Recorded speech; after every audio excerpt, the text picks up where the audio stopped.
Buenos días, 8 de la mañana. Parece que el mercado ahora sí empieza a entender el mensaje, la clave fundamental de Jerome Powell. Esto o se va abajo o no hay manera de recuperar un nivel de inflación como el esperado por la Reserva Federal. 2%. Ayer escuchamos como aquí en Europa Christine Lagarde decía del 8% más o menos de bajada de la inflación que se espera hasta 2025. Nosotros habremos provocado de manera directa al menos el 2%, pero hay factores que no controlamos. Por ejemplo, lo que sucede con el precio de la energía, de tal manera que el mercado empieza a entender que o la demanda interna se ahoga, se cae, se desploma, o no hay manera de entender cómo se va a llegar al 2%, ni última milla, ni nada de nada.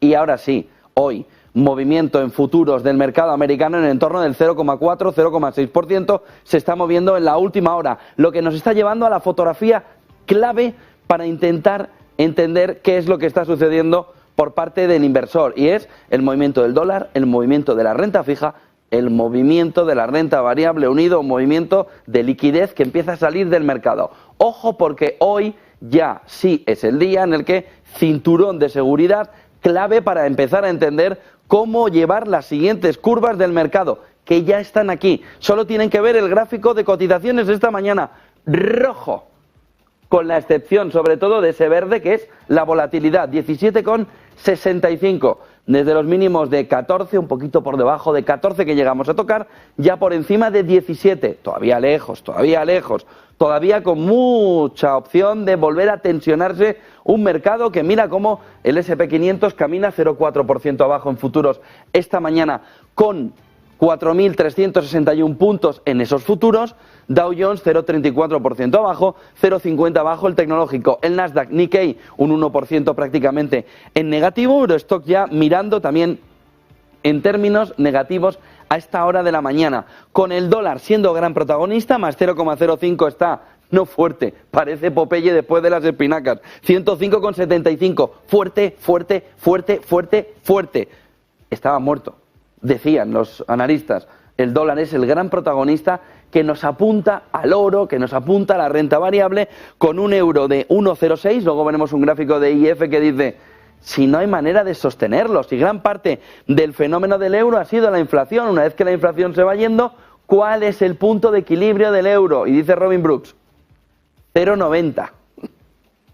Madre Dios, la que tenemos por delante. Cinturón de seguridad y a empezar a ver con seguridad lo que empieza a moverse en la fotografía. Yen hacia abajo, a pesar de que el Banco de Japón ya no sabe qué decirle al inversor para convencerle de que está al lado del yen, no se lo cree nadie, 1,22, lejos de ese 1,30 que llegó a tocar la libra esterlina, el oro 0,23% abajo, 1932, lateralizado, la plata 0,88, 23,18, de tal manera que fíjense en este primer gráfico que nos marca por qué usted tiene que coger ya el cinturón de seguridad y ponérselo, pero rápido y fuerte.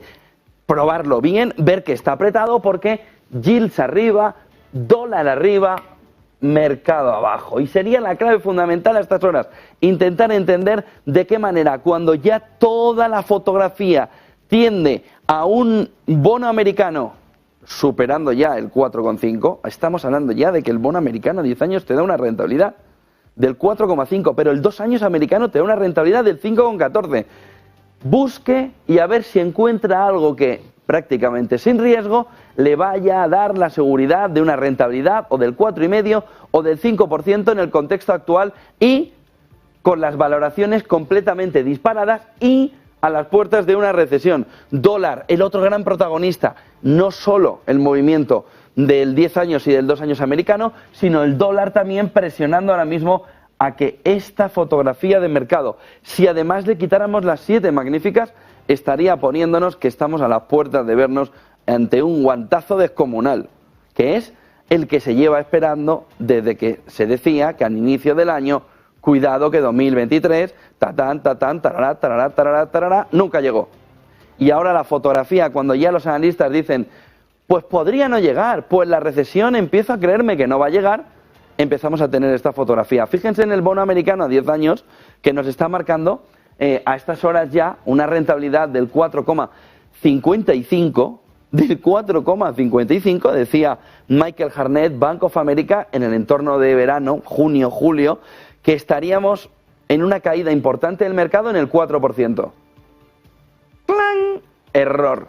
4,5 y el mercado todavía resiste. Lo que empieza a apuntar también la opción de cuanto más tarde, peor. 4,5% el 10 años americano, 2 años americano, 5,14 a estas horas. Marcándonos también como la rentabilidad de la renta fija ante la percepción de un gobierno, el estadounidense, de un presidente, Biden, débil en encuestas en el último año, va a tener que hacer algo más que gastar cuando está poniendo encima de la mesa una gran cantidad de miles de millones diarios para poder tapar la deuda. Ahora mismo la rentabilidad del bono ya no viene tanto por la inflación, sino sobre todo por una fotografía de un presidente débil que necesita gastarse el dinero hasta el que no tiene para seguir impulsando el crecimiento. Porque ese emperador desnudo, que decía esa metáfora, acaba de presentarse también al mercado con la fotografía de un crecimiento que no es real.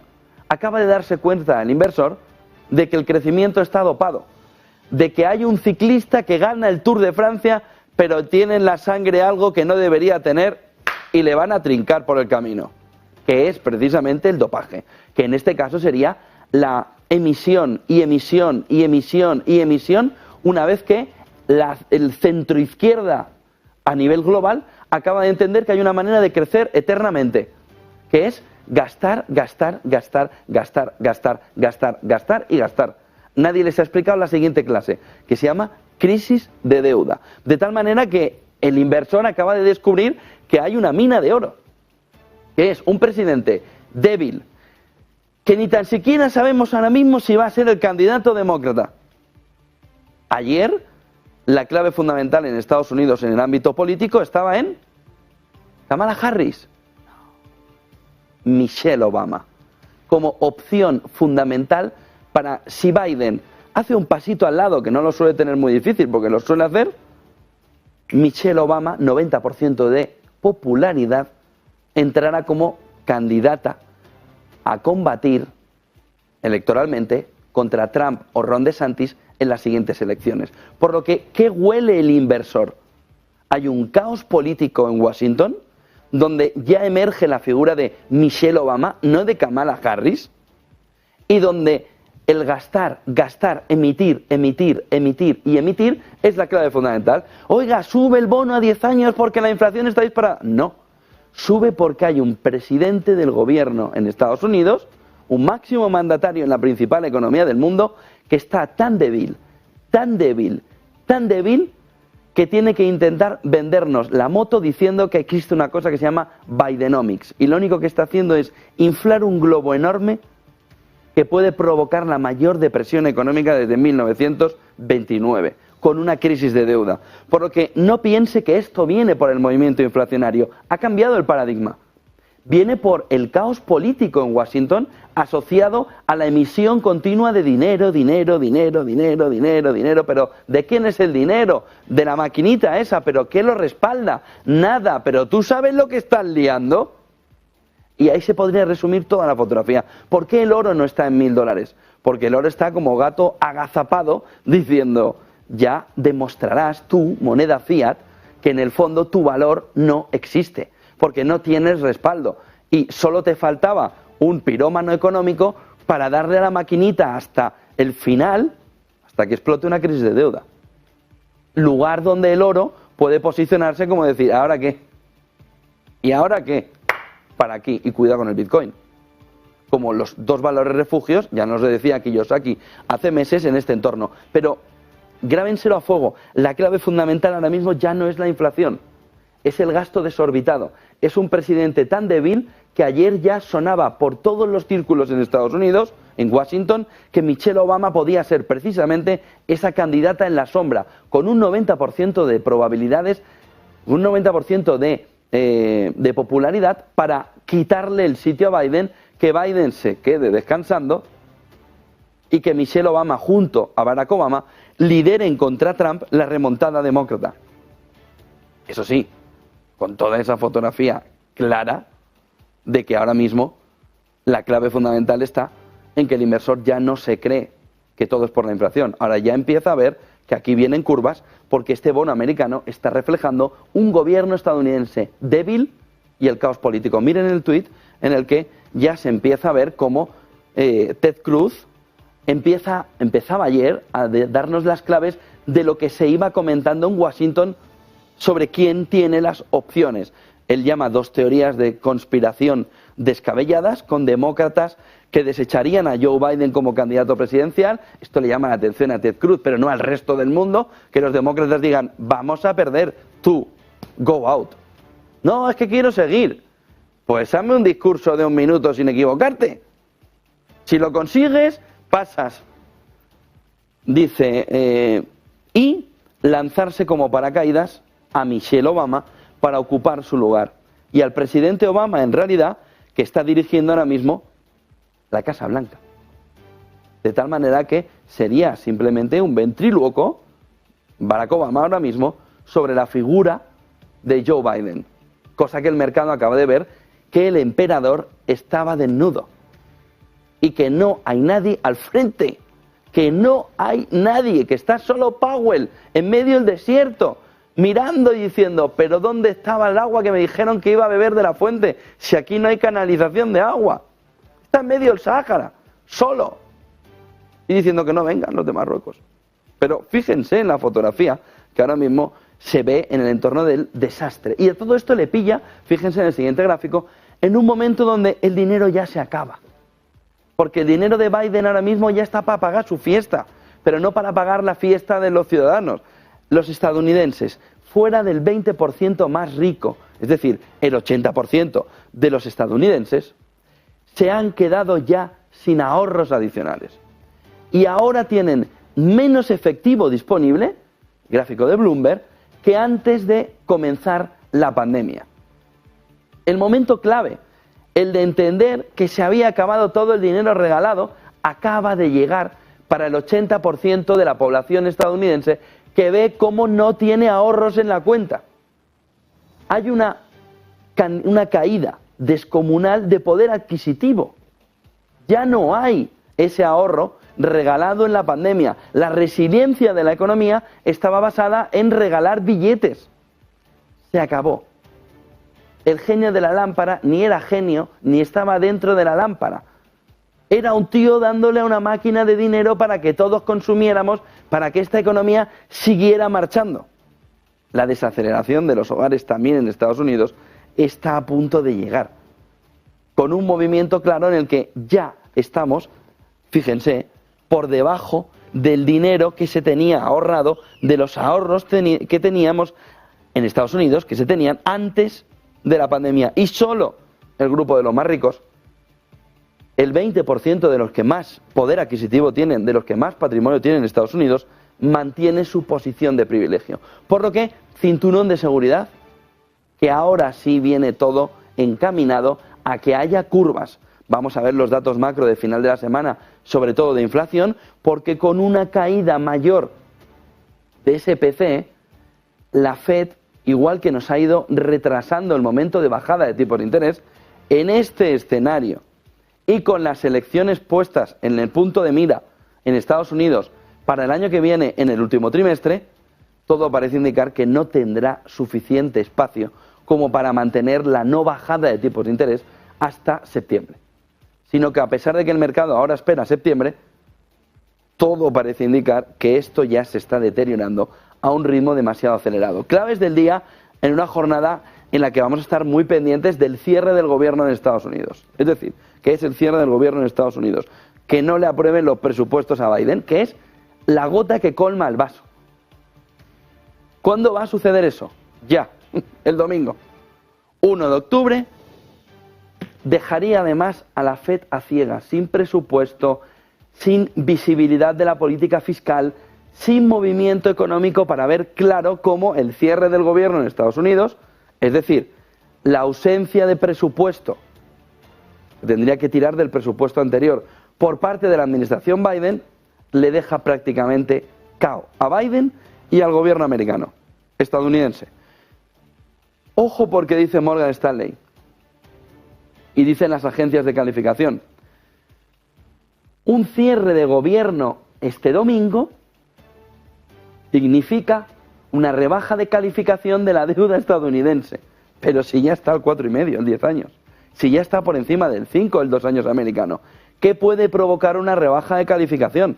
Un aumento todavía mayor de la rentabilidad necesaria por parte de Estados Unidos para que alguien le compre la deuda.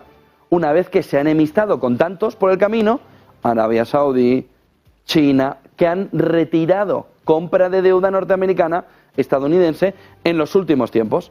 De tal manera que unos de tus principales compradores se te han pirado al otro bloque por tu error geopolítico a la hora de dividir el mundo en bloques pensando que era la solución de todos tus problemas, y ahora no tienes a quien te quiera comprar la deuda. Por lo que, ¿quién te va a comprar la deuda? Los BlackRock de turno, etcétera, etcétera. ¿Pero a qué precio?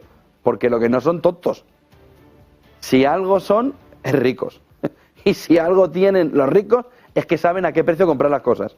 De tal manera que puede venir el movimiento de una subida todavía mayor de la rentabilidad de los bonos, no por la inflación, sino por la fotografía de la deuda del gobierno estadounidense. Y porque no haya nadie que lo compre y tenga que subir la rentabilidad. No haya nadie, me refiero a comprar las cantidades que necesita Estados Unidos, que son miles y miles de millones todos los días. Todos los días. Hoy se levanta Biden y dice, ¿cómo va el haberle colado la deuda de hoy a tal? Mañana se levanta Biden y vuelve a ser el día de la marmota. ¿Cómo va el haberle colocado la deuda a? Pasado vuelve a ser el día de la marmota. ¿Cómo va el haberle colocado la deuda? Hasta que llegue un día y le digan, presidente, ya no hay manera de colocar la deuda. ¿Por qué? Es que ya no sabemos hasta dónde subir el diferencial. El interés que le damos, pero cada vez se va más gente. Y el último punto, que puede hacer ya estallar toda la fotografía, está a la vuelta de la esquina. No es el techo de deuda, es precisamente el cierre del gobierno estadounidense. Es no tener la renovación del presupuesto por parte del gobierno de Biden. El otro punto fundamental viene por parte de Nomura. Claro, ayer Lagarde, 800 puntos básicos de bajada del 2022 a 2025 de la inflación, 2% seguro que son nuestros. A partir de ahí hay valores que no terminamos de controlar. ¿Cómo? Precio de la energía. Al menos el 2% han bajado ellos, que será mucho más. Pero dicen, bueno, al menos el 2%. Vale, pero ¿cuánto ha bajado? Porque el precio del petróleo se ha desplomado en el último año desde el pico de 130 y pico dólares. Un porcentaje grandísimo de esa inflación. ¿Qué está sucediendo? El movimiento de repunte otra vez de los precios de la energía, frenados en 95 para evitar que estallara todo esto. ¿Y ahora dónde lo tenemos? En un entorno del 91, 92, donde pueda ser más sostenible un precio de la energía que le va a rebotar la inflación a todos. Va a salvarse el último dato, pero a partir de aquí, septiembre, va a tener un componente inflacionario por la energía. ¿Qué es lo que dice Nomura? Hay un rápido contagio de los precios del crudo, del petróleo, en la inflación, a pesar de la bajada esperada para el mes de agosto. En agosto se ve un movimiento claro donde los precios tienden a contenerse. A partir de agosto se ve una fotografía clara en que los precios de la energía vuelven a repuntar. ¿Quién viene a echarle más gasolina al fuego? Rusia, que si algo tiene es la facilidad táctica de decirle al mercado, oye, cuidado, que en este entorno sigo teniendo la manija, ¿me la ves aquí en la mano? Mira, aprieto, mira que duele, ¿eh? Aprieto, aprieto. ¿Qué es lo que dijo ayer? Lo que ya había dicho el jueves pasado, que hay 4 países, Bielorrusia, Armenia, Kazajstán, Kirguistán, que no van a tener restricciones, pero que el resto está prohibida la exportación de gasóleo. Restricción absoluta. Gasóleo y gasolina a todos los países excepto a estos 4. Vamos a ver si lo de China también entra en esta fotografía, o lo de China es refina tú, que yo ya te estoy dando todo el crudo que necesitas y más. E India, lo mismo. Pero, ¿qué significa este movimiento de Rusia? Un movimiento inmediato de aumento del precio del petróleo, del gasóleo y del diésel. ¿Por qué? Del precio del petróleo, en un entorno en el que, aunque lo estamos viendo bajar, va a necesitar más determinados países para refinar. De tal manera que ya no van a comprarle a Rusia el gasóleo y el diésel, ya hecho gasóleo y diésel para echarle usted al coche, sino que va a pedirle el crudo. No, no te lo puedo dar. Eso es mentira. sí que te lo puedo dar. Tengo mi flota fantasma gracias a los amigos oligarcas griegos, y hoy también vemos en Bloomberg que todavía siguen saliendo barcos occidentales riéndose del G7, riéndose de von der Leyen, llevándose el petróleo ruso sin cumplir el tope. Lo dice Bloomberg esta mañana en su información principal de la mañana. De tal manera que si ese movimiento de pedir más crudo lo van haciendo, porque Occidente sobre todo, porque no da abasto para conseguir todo el refino, y encima le has quitado el refino, tienes una doble subida. La subida esperada del precio del petróleo, la subida esperada de gasóleo y diésel.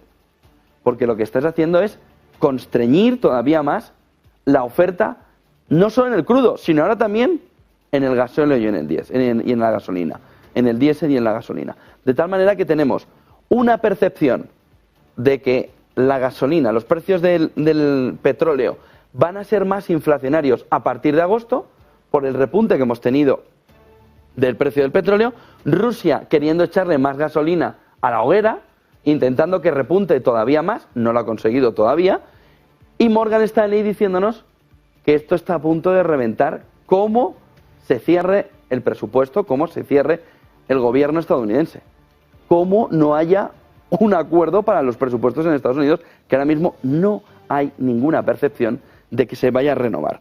China despierta además nuclearmente. El otro punto fundamental, vamos a ver si podemos ver enseguida el precio del uranio en el gráfico de TradingView, pero cómo despierta nuclearmente y lleva el uranio, que se lo venimos contando desde hace una semana, a zona de máximos de Fukushima, cuando estuvo el incidente de Fukushima. Su plan ahora mismo es levantar 21 proyectos. 21 proyectos. Vamos a TradingView y les enseño yo dónde está. Fíjense, si nos vamos al menú principal de TradingView de nuestro canal de negocios, a mis compañeros de la lección, bajamos un poco, miren, vamos aquí, y lo vemos aquí. Miren lo que ha hecho el uranio. Tenemos el uranio en un comportamiento de subida, si lo marcamos en histórico, mírenlo aquí, en el que estaría planteándonos ya en 70, tocados en la jornada de hoy, con una subida del 1,67, un movimiento que no se veía desde 2008-2011, en un movimiento en el que el uranio es el protagonista fundamental, toda vez que Estados Unidos no quiere sancionar el uranio ruso. De tal manera que si, además de la no sanción, China actúa como un demandante claro en este entorno, uranio 70,20, subida del 1,67. Si miramos el uranio en una posición un poquito más clara, por ejemplo, de 6 meses, verán el comportamiento en flecha que está haciendo el uranio. Fíjense el movimiento del uranio en estos tiempos, marcándonos cómo quiere, sobre todo, marcarnos una flecha hacia arriba en valoración. 70,20. ¿Por qué? Entre otras cosas por esta razón, porque China ya empieza a despertar también nuclearmente en un momento en el que todo el mundo, ya no solo China, Reino Unido, Europa, dicen, soga verde, aflójamela un poquito, esa soga medioambiental, que si no, no crezco. Lo que venía diciendo Lorenzo Ramírez desde hace mucho tiempo. Esto es insostenible. Necesito crecer para acompasar crecimiento y transición energética, que es lo que dice China, que además está buscando la alternativa al uranio. Pero mientras, uranio si es necesario. 21 proyectos de centrales nucleares. 21 proyectos. Mientras el resto del mundo estáis con la pijería de ser el más guay en la transición energética, aun sin podértelo permitir, China dice, yo voy a pasar por la derecha, por la izquierda, por arriba y por abajo, con 21 centrales nucleares. Uranio está percibiendo el movimiento de necesidad que tiene ahora mismo China, arriba a $70, marcándonos máximos de 2007, de 2011, en esos dos picos, en los que claramente cambia la fotografía verde.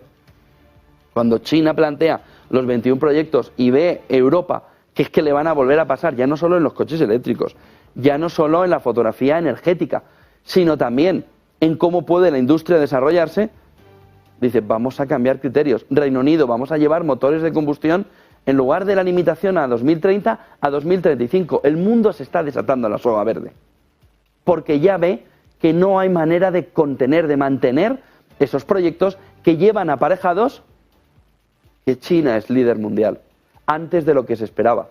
Tú sigue a lo tuyo, piensa China. Sí, yo llegaré a 2050, pero llegaré a 2050 siendo la principal economía del mundo y forzándoos a vosotros, que son los que más habéis disfrutado de la contaminación para el crecimiento, igual que ahora de la emisión de deuda para vuestro crecimiento, los que hagáis los recortes principales, no las economías del sur, que es el planteamiento de China en toda esa soga verde que se va aflojando. 21 proyectos, uranio en máximos, esto no va de broma. China va a lo nuclear para intentar, en lo nuclear civil, para intentar que su energía, que su poder de crecimiento esté respaldado de verdad, igual que por el oro, por una energía que le permita de verdad ir a donde quiere ir. El quinto punto del día viene alrededor del IFO. Ayer conocimos el dato de confianza del consumidor en Alemania. Fíjense cómo hay que contraponer China y Alemania, China y Europa. Xi Jinping y Scholz, el lío que tiene Scholz en la cabeza. Ahora mismo alrededor de ver cómo está la economía estadounidense. Lo vimos en la economía alemana. Lo vimos ayer con cómo le pedía a la gente que comprara pisos, como si fuese un promotor inmobiliario. Tengo pisos, soy Scholz, el presidente. ¿Me compráis unos pisitos al 4%? De verdad que en el 70 me los compraban. Parecía ayer un vendedor de pisos. Pero si la gente no quiere ni comprarlo ni pagarlo al 4%, bueno, pues no lo entiendo. Bueno, pues cómpratelo tú. Te compras tú toda la promoción. Listo. En ese entorno nos apareció ayer el IFO. Que dentro de que hay una mejora en el sentimiento del consumidor, apunta otra vez a contracción en el PIB alemán para el tercer trimestre. Oiga, es que Alemania se va a pasar el año negativo, negativo, plano, negativo, pero es que ya no puede aguantar más esa economía. O hay un cambio que no está consiguiendo hacer Scholz, ni tan siquiera emitiendo, o cuidado con la economía alemana, que sobre todo de la mano de la demanda interna arrastra a toda Europa. Porque fíjense, Estados Unidos, al borde del precipicio otra vez, igual que sucedió con el techo de deuda, ahora con el cierre del gobierno, es decir, con ese presupuesto que no se renueva o no se le puede no renovar a Biden. Ojo con los precios del gasóleo, del diésel y del petróleo, ojo con la presión energética hacia la inflación que puede volver a repuntar con fuerza. China, en su camino, primera potencia, primera potencia, primera potencia. Yo quiero ser primera potencia, yo quiero ser... Le da igual todo. Y Europa en el suelo tirado como un boxeador al que le han dado la mayor paliza de su vida. Como mejor metáfora de lo que está sucediendo en Europa. Y a todo esto, guerra de Ucrania. Ayer ya, viendo todo el contexto, Borrell se sacó la camisa, sentido metafórico, se sacó la camisa y dijo, hay que dar un paso adelante. ¿Cuál? Este. Ayer Borrell ya puso encima de la mesa qué paz es la que se puede tener. ¿La de Zelensky? Pues vamos a la de Zelensky, pero hagamos un proceso de paz. ¿Por qué? Porque Europa se ahoga económicamente. Porque Europa está ahora mismo al borde del precipicio. Aunque von der Leyen, Sánchez and Company prefieran seguir diciéndonos vivimos los años dorados. Para ellos. Pero para el resto de la población, miren en qué situación estamos. Por lo que Borrell ayer, Europa, ministro de Asuntos Exteriores europeo, cogió el toro por los cuernos. Hay que iniciar negociaciones de paz entre Rusia y Ucrania, aunque sigamos ayudando militarmente a Ucrania. Lo que está diciendo Macron desde hace la tira. ¿Usted quiere ayudar? Ayude, pero podemos sentarles en la mesa a ver si hay un punto de acuerdo que nos permita tener una mínima negociación de paz para que dé algo de esperanza, para que veamos, después de un año sin sentarse, de más de un año, sin sentarse, ¿cuál es el punto en el que estamos? Borrell ayer ya sacó toda la artillería, apuntando desde Europa, deben iniciarse negociaciones de paz. Es verdad que apuntilló el plan de paz de Zelensky. Y ahí hay muchos matices. Porque el plan de paz de China ahora mismo, mundialmente, tiene más apoyos. Ahora mismo, Xi Jinping tiene más apoyos para aquella carta de 10 puntos sobre la base de la negociación de una paz en Ucrania que el propio Zelensky, que tiene el apoyo de una mini parte del Occidente. Ni tan siquiera está todo el Occidente como una piña con él, aunque ayer Borrell sí que quiso decir que lo estaba Europa. Pero la clave fundamental es que Borrell cambia el discurso. Ahora Borrell ya pone encima de la mesa, sobre todo mirando de reojo al invierno al que se va a enfrentar Europa. Como no sirvan los rezos del año pasado, que no llueva, que no llueva, que no haga frío, y se le concedió todo, como este año no se conceda todo, la situación en Europa es complicadísima. Es el otro elemento que no se termina de ver por Europa porque piensa que todos los días llueve orégano. No, no. Cuidado con el invierno. Y Borrell lo que va apuntalando es: empecemos una negociación de paz. ¿Por qué? Porque en esas negociaciones de paz Europa tiene algo en la mano, una carta en la mano que quiere Putin, que en el fondo sabe que por muy bien que le vaya todo el movimiento de trasladar a Asia parte de su venta de petróleo, tenía un comprador espectacular, fiable en Europa. De tal manera que Europa tiene una carta ya ni debajo de la manga, aquí puesta, que se llama el petróleo, que se llama el volvamos a eliminar sanciones, tú me arreglas una parte del problema que tengo si esto empeora y yo te arreglo a ti parte de el problema que tienes de tener que llevar el petróleo donde en el fondo no te era el principal recurso o la principal salida que querías darle. Me lo querías dar aquí al lado, no allá. De tal manera que Europa sabe que sigue teniendo cartas, aunque las va perdiendo por el camino, con esa como carta fundamental. Por lo que Borrell ayer cambió el discurso. Ahora ya no es vamos a llegar a un punto donde se pueda negociar después de que Ucrania haya avanzado en la contraofensiva. Borrell habrá pensado, nos vamos a desesperar por el camino. No lleguemos hasta ese punto. Abramos ya una negociación de paz. Abramos ya una negociación de paz que pueda acabar, como vimos en la jornada de ayer, con un armisticio que lleve a Ucrania a las dos Coreas, a un formato de para Rusia, para Europa, una cosa para Rusia, otra cosa para Europa, y Estados Unidos de vigilante en la zona. Vamos, la OTAN, que es lo mismo. Pero cuidado con esto, porque es el principal movimiento claro de que Zelensky, que hace 2 semanas dijo, veo un cambio de posición en determinados aliados y quiero en Naciones Unidas calibrar hasta dónde va ese cambio de posición, ya lo va viendo. Polonia ya le ha dejado a los pies de los leones, entre la metáfora del ahogarse, entre esa posición de no vuelvas a insultar a los polacos. Ese viaje este domingo, hace 2 días, de Zelensky para dar las gracias y gracias y gracias al pueblo polaco, para intentar evitar que explote. Y Hungría, que ayer ya Orbán criticó a Ucrania y dice que no hay ninguna prisa además por ratificar la candidatura sueca a la OTAN, dándole un jarro de agua fría enorme a Suecia en este entorno y a Ucrania de refilón, o sin refilón, directo también. De tal manera que Orbán le va poniendo a Suecia el tempo, el ritmo. Oigan, es que esto no es prioritario ahora mismo. Usted tenía prisa, ¿y por qué no lo dijo hace 10 años? Ahora viene con prisas. Y Ucrania, que sigue criticando esa posición de Ucrania en el movimiento de entrada, lo cual inhabilita la entrada de Ucrania, que es lo que Zelensky todavía no ha calibrado en el entorno de la OTAN. Derecho de veto. Derecho de veto. De tal manera que mucho tiene que cambiar también en la relación de Ucrania con Hungría, con Polonia, cuidado con Eslovaquia ahora, para que se consiga además una integración tanto en Europa como en la OTAN. Vimos ayer si hubiera un VIX en la guerra, pues se mantuvo más o menos invariable, pero subió un poquito arriba, al ver ayer un fragmento de un misil S-300 en la región separatista moldava de Transnistria, donde ayer se volvió a ver, cuidado, y además ahora que le das misiles de largo alcance, ¿dónde pueden caer?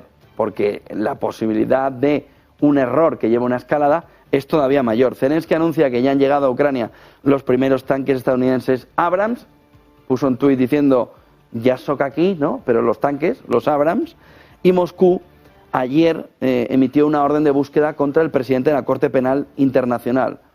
Búsqueda y captura contra el presidente de la Corte Penal Internacional por la orden, o como contraparte de la orden contra Vladimir Putin. Gráficos del día, Bonos del Tesoro de Estados Unidos, como les decíamos antes, la semana pasada, marcando su 32ª semana consecutiva de entrada de capital. La racha más larga desde 2008, que no tenemos en este gráfico de Bank of America toda la fotografía. 32 semanas consecutivas de entrada buscando bonos del Tesoro estadounidense. Superado el 4,50, 4,55, por primera vez desde 2007, en el bono americano a 10 años. Pero no estamos en recesión. El mensaje es, no se tiene por qué preocupar, me lo dices tú, Fed. En este entorno, Estados Unidos está emitiendo más de 10.000 millones de dólares al día en bonos para cubrir el gasto deficitario. Y llega un momento en el que te pueden cerrar el gobierno. Mercados de bonos están inundados de oferta. Todavía drena, pero tenemos un problemón enorme y es el gasto deficitario de Estados Unidos está costando todavía más dinero a todos los prestatarios, porque tiene efecto arrastre sobre el conjunto de bonos del resto del mundo. Pero fíjense el movimiento, sobre todo, de continuidad en la entrada, en el inflow, en la entrada de dinero, buscando bonos del Tesoro norteamericano. Miren el siguiente gráfico, porque los fondos de cobertura están aumentando la exposición corta a tecnología y semiconductores. Vamos a verlo en el siguiente gráfico. Actualmente, casi, en este gráfico, vemos como casi el 40% de todas las posiciones cortas en acciones de semiconductores provienen de fondos de cobertura. Representa un aumento del 33% en apenas unos meses, en un comportamiento claro de que ahora mismo se está empezando a ver o se está empezando a debatir si se está desvaneciendo el sentimiento alcista sobre una exageración de la inteligencia artificial. El punto clave ahora mismo es si nos hemos vuelto a pasar de frenada. Estos mismos fondos estaban comprando agresivamente Nvidia y AMD a principios de este año y ahora le están metiendo una cobertura brutal precisamente en las tecnológicas. Es decir, quienes han empujado hacia arriba a Nvidia, a AMD, a semiconductores, a tecnológicas, ahora están empezando a entender que se está desvaneciendo ese sentimiento alcista hacia una exageración en el que nos hemos pasado de frenada con la inteligencia artificial. Hemos buscado una excusa de la que ahora una parte de los inversores quieren salir porque ven que no hay manera de defenderla. Miren el siguiente gráfico, precio de las acciones disparados, acciones vivas, disparados de 2022 casi un 70% en menos de 2 años. Y a partir de aquí hay que ver que esto es parte también de la inflación general. Si miramos la inflación de alquileres, 7,8%, inflación de las viviendas, 7,3%, precio del gas, 11% solo en el último mes. Muchos de los artículos que se están usando por parte de todos los ciudadanos tienen tasas de inflación muy por encima del 5%. De tal manera que no se puede considerar en este entorno que la inflación y sobre todo el trabajo de la Reserva Federal haya terminado. El gráfico de Apolo que nos apunta, que nos señala que esto está o tiene todavía un componente inflacionario importante, sobre todo energéticamente, en los componentes fundamentales de la cesta o del consumo habitual del usuario. Miren el siguiente gráfico que nos marca también esta mañana como el bono a 10 años americano, no solo el alemán, el bono a 10 años alemán, no solo el americano, perdón, está marcando movimiento de repunte, 2,8%, caminando, corriendo, creciendo. Fíjense que con mucho diente de sierra, buscando una rentabilidad del 3%. Es decir, nos está marcando el camino hacia el movimiento que hubo de dudas sobre la deuda en Europa en el 2011, por supuesto en 2007, pero en un camino, en un caminar, en un buscar ese 3,5% que se tuvo en 2011, no provocado por la inflación, que no había en ese momento marcándonos el camino inflacionario, sino provocándonos el endeudamiento tan alto que conlleva un aumento de las rentabilidades para poder mantenerlo. Y ese aumento de las rentabilidades juega completamente en contra de la renta variable. De tal manera que no es solo Estados Unidos, es que Alemania está en la misma fotografía, en el que la deuda, ya no es la inflación, la deuda gira también a la renta fija hacia arriba. Cuidado, porque unos bonos que siguen subiendo, estarían dejando fuera de juego a todos los que han estado comprando deuda, es decir, bonos gubernamentales en los últimos meses, pensando que la pausa haya llegado. Pero la pausa de la FED puede haber llegado, pero quizá no la rentabilidad. Miren el siguiente gráfico, portada de Telegraph. Ya era hora que también empezaran a darse cuenta de lo que estamos contándoles desde hace muchísimos meses. ¿Por qué Europa no le ha puesto el foco a los oligarcas navieros griegos? De Telegraph, ya poniendo de manera directa cómo los oligarcas han ganado miles de millones, billions, con la guerra de Putin. Dice de Telegraph, dice, el aumento de esa flota oscura ha hecho o ha dañado el intento del G7 de ponerle un tope al petróleo ruso, un tope que no ha existido, no ha funcionado, fue una broma de mal gusto del G7. Si el G7 quería en el fondo que hubiera funcionado, $30, $20, ahí se hace daño a Putin, ahí se hacía daño a Rusia. ¿Por qué no lo hizo Europa? Y sobre todo, tenía las dos cartas en su mano, tenía los dos ases para ganar la partida. Tenía la posibilidad de poner un tope más bajo, tenía la posibilidad de que en todos los paquetes de sanciones, que hay prácticamente más paquetes de sanciones que capítulos de una temporada del año pasado, de cualquier serie de éxito, haber puesto a los oligarcas navieros griegos la prohibición inmediata de sacar ni un solo barco propiedad europea fuera del territorio europeo. Y sin embargo, von der Leyen y Borrell, que ahora dice lo de la negociación de paz, miraron hacia otro lado, cosa que tendrán que explicar con el paso del tiempo, visto que todavía no lo hacen. ¿Por qué los oligarcas navieros griegos vendiéndole barcos a Putin no están dentro de las sanciones? Porque el cinismo económico en este tema, Europa lo acaba de traspasar a niveles no vistos en su historia. Tenías las dos cartas, un tope más bajo, $30, $20, ¿por qué tiene que ser a 60? ¿Por qué le pones un tope donde Putin sigue ganando unos $40 de margen de marginal en cada uno de los botecitos de petróleo que saca? Y en segundo lugar, oligarcas navieros griegos, que ya te lo está diciendo hasta de Telegraph, que se ha resistido a decírtelo durante los últimos meses. Miren este gráfico de IF.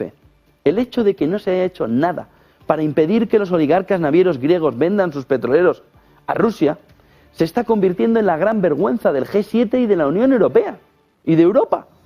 Es gracias a las ventas que Putin controla ahora el 60% de las exportaciones de petróleo por barco, socavando definitivamente todas las opciones que tenía el G7 de limitar el precio del petróleo. Gráfico de IF, de Robin Brooks, en el que viene a detallar la clave fundamental del cinismo económico europeo y del G7.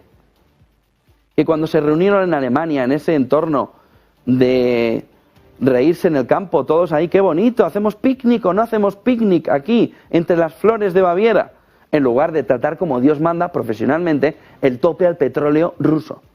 En lugar de hacerlo de una manera racional, lo que hicieron fue una reunión de amigos para tomar algo en Baviera. Pero la realidad es que esto fue muy distinto. Y la realidad es que ahora los datos ya nos señalan que Putin controla el 60% del tráfico marítimo. Acaba de acabar con todas las opciones del G7 de poder establecer el tope. Bueno, acaba de acabar, no. Nunca tuvo ninguna opción el G7. Era una campaña de marketing hacia la opinión pública. Vamos a atacar. Incluso algunos medios decían, ya está afectando ese tope al petróleo ruso en su... Pues eso, que no le da para más. Pero la realidad, se veía desde el principio, es que un tope a esos precios, cuando el precio ruso estaba prácticamente dejando el precio de los Urales por debajo del tope, era inservible. Pero ya lo que no se esperaba Putin probablemente es que fuera Europa la que le diera la opción de salida, no China o India, sino los oligarcas navieros griegos ante la pasividad de Borrell, de von der Leyen, del G7, de toda Europa, que no solo se han cachondeado a las puertas en Ceuta, sino que han visto cómo toda la flota de Prestige, barcos hiperantiguos, iban hasta Putin, poniendo en peligro la situación medioambiental. Cuidado con que un barco de estos acabe por liar la parda. Y por otro lado, la situación en la que no se tapaba o no se impedía que los oligarcas navieros se forraran a cambio de Europa. Oligarcas navieros griegos. Hasta de Telegraph lo está poniendo ya. Miren el siguiente gráfico, porque la venta de petroleros griegos a Rusia, que causó ese enorme daño, esos barcos griegos, no los rusos, barcos griegos, todavía transportan, color azul, todavía transportan grandes cantidades de petróleo kazajo, que debe ser que von der Leyen y Borrell no entienden por dónde se les está yendo también el negocio, de petróleo kazajo desde el Mar Negro. Si se elimina eso, Occidente controla solo el 30% de la capacidad de buques cisterna para el petróleo ruso. 30%. Von der Leyen y Borrell, Europa podía haber detenido esto. Von der Leyen y Borrell podrían haber detenido esto, pero eligieron no. Y deben una explicación a todos los ciudadanos europeos de por qué eligieron no, cuando tenían en su mano haber evitado que Putin, que Rusia, usara el petróleo como vía de financiación. Nos han vendido la moto con 11, casi 12 paquetes de sanciones, mientras tienen una fuga en el barco descomunal que está haciendo que fracasen todas las sanciones. O son incompetentes y entonces no merecen estar en ese puesto quienes han estado elaborando las sanciones y los dirigentes europeos, o han actuado por otros intereses. En cualquiera de los dos casos, von der Leyen debería dar una explicación urgente ya, junto con Borrell, con Charles Michel, con el conjunto de quienes mandan en Europa, con los presidentes europeos, con los líderes europeos, sobre por qué, habiendo podido detener esto, han decidido decir no. Es la tragedia europea. Tiene unos dirigentes que dicen una cosa en la opinión pública, pero que o por incompetencia o por otra razón han hecho exactamente lo contrario y han dejado a Europa a los pies de los leones, en una situación en la que tienen que explicar por qué todavía Grecia, esos barcos griegos, siguen transportando petróleo ruso. ¿Y por qué eligieron no a lo que estaba sucediendo alrededor de los oligarcas navieros griegos? ¿Por qué eligieron no tomar cartas en el asunto? Miren el siguiente gráfico. El euro tiene en esta fotografía, ayer ya tocó 1,058 y vuelve a estar en el entorno del 1,06, muchas opciones de seguir en la línea descendente. Hay tres catalizadores que lo pueden llevar por debajo de la paridad. Uno de ellos, un crecimiento que cada vez es más débil a medida que se ve, o que se va a ver en los próximos meses, el daño del shock energético de Rusia. El segundo punto es la caída de inflación. No hay inflación impulsada por la demanda, hay inflación impulsada por la oferta.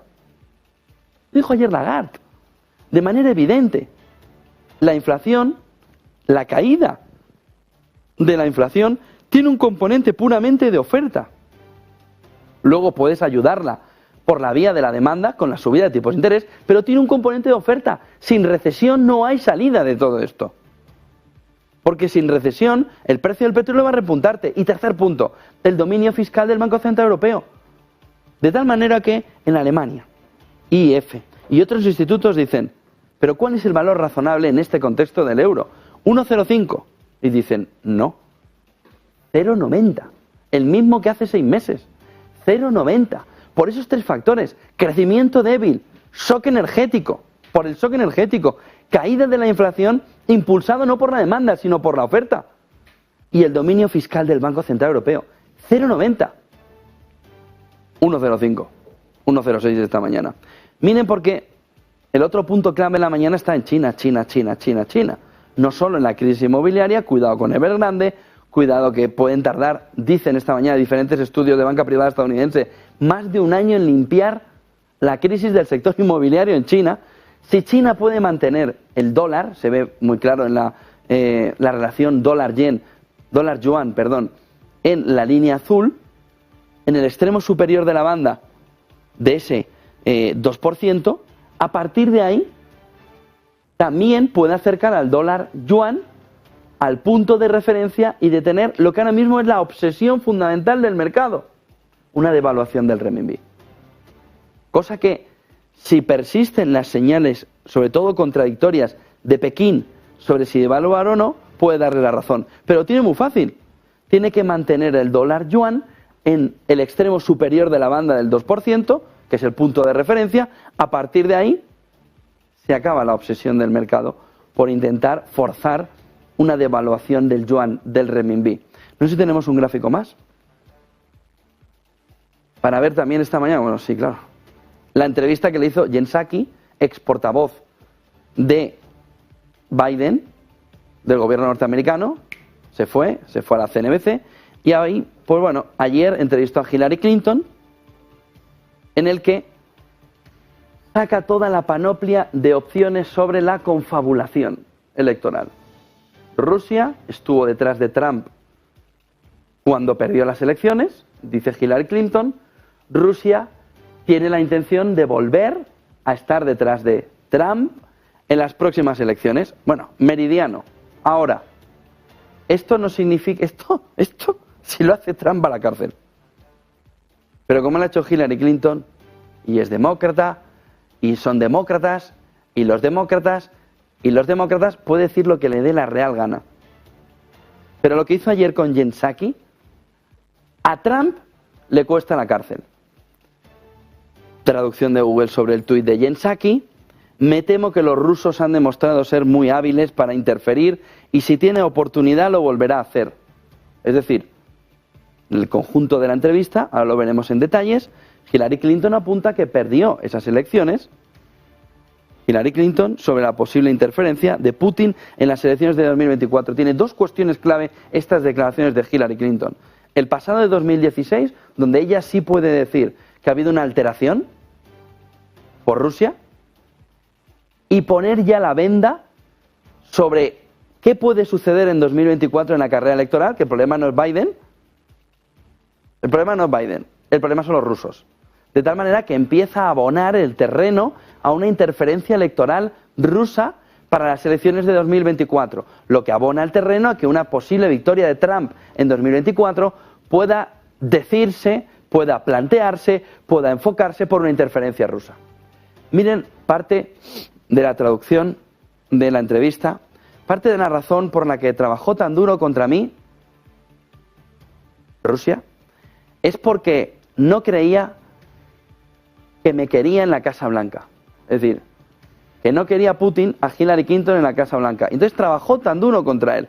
Así que estamos donde estamos. Sabemos dónde, porque está gobernando Biden.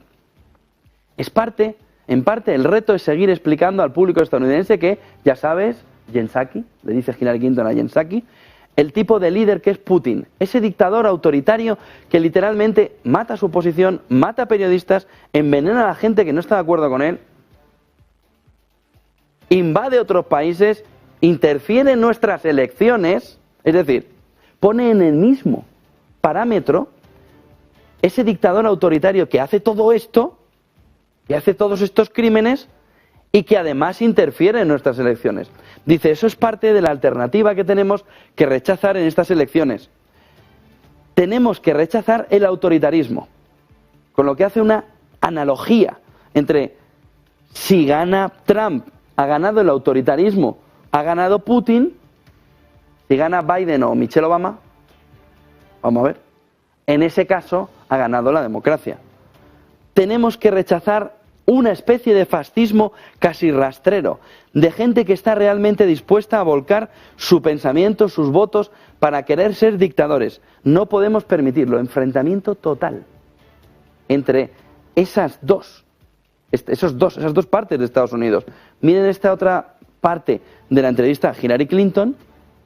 Dice, no creo que a pesar de todos los que lo niegan, haya ninguna duda de que interfirió en nuestras elecciones.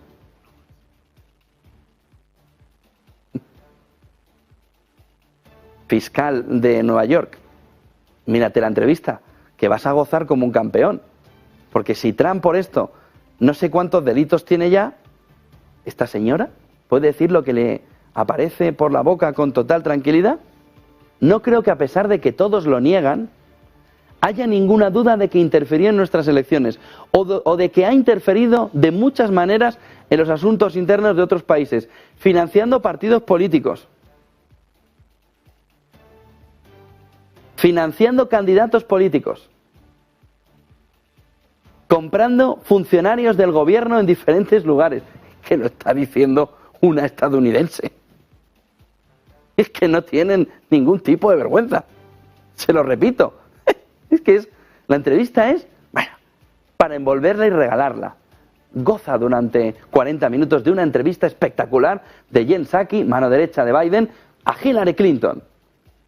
Sabemos quién es. Dice, no hay ninguna duda de que interfirió en las elecciones o de que haya interferido en muchas maneras en asuntos internos de otros países, financiando partidos políticos, financiando candidatos políticos, comprando funcionarios del gobierno en diferentes lugares. Odia la democracia, odia especialmente a Occidente, nos odia especialmente a nosotros. Bueno, estaba totalmente ida. Y ha decidido que puede hacer dos cosas. Y me refiero que estaba ya enrabietada. Y ha decidido que puede hacer dos cosas simultáneamente.